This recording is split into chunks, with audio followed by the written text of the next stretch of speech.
I'm Alia. So in today's video we are going to talk about how to pronounce these three letters. So č, ž and š. Alright, so for č, let's give some examples. Let's say čebula, česen, and okay, so that I'm not giving you a grocery list, let's say noč. So noč means night, čebula means an onion, and česen means garlic. Okay, so when you see this C with a roof, right? In English, when it's written, it would be equivalent to CH.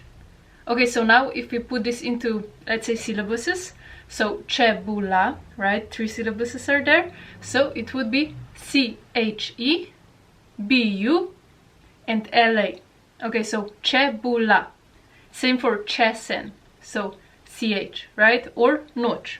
Alright, then let's continue with ž. So for ž, we can say moš. So moš can either be just kind of Mr. or Sir, or a husband is the best translation, I would say. And then železniška postaja, so train station, železniška postaja, and žeb, a pocket. Alright, so ž kind of sounds like in French when you say, let's say, je m'appelle Alia, right? So this j sound, okay? So what I just said in French was, my name is Alia, or I'm Alia, something like that. So here it would be ZH, right? Again, the equivalent when writing, so when an English speaker is reading out loud, let's say.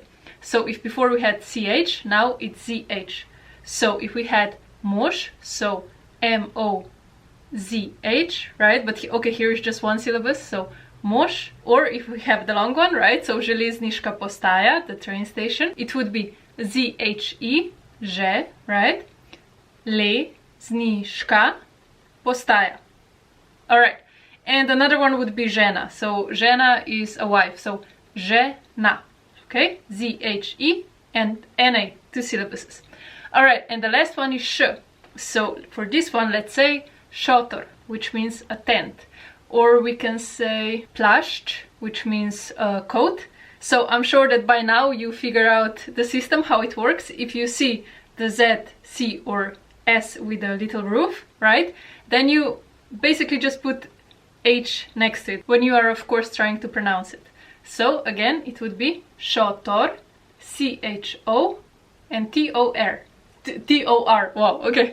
So šotor, right? Or plašč. Okay, this is just one syllabus, but still. So P-A, no. Okay, P-L-A-S-H and C-H, right? So plašč. Okay, and I'm sure you can see I put quite some stress on my lips or my mouth when I'm trying to pronounce these things. So j, it's not very simple. Let's say if I say a or o or something, right? J, sh, ch. Alright, okay, so this is it for this video. I really hope that you liked it. And if you have any other questions or ideas what video I should do next, please leave them down in the comment section below. And I will speak to you guys very soon. Ciao, ciao!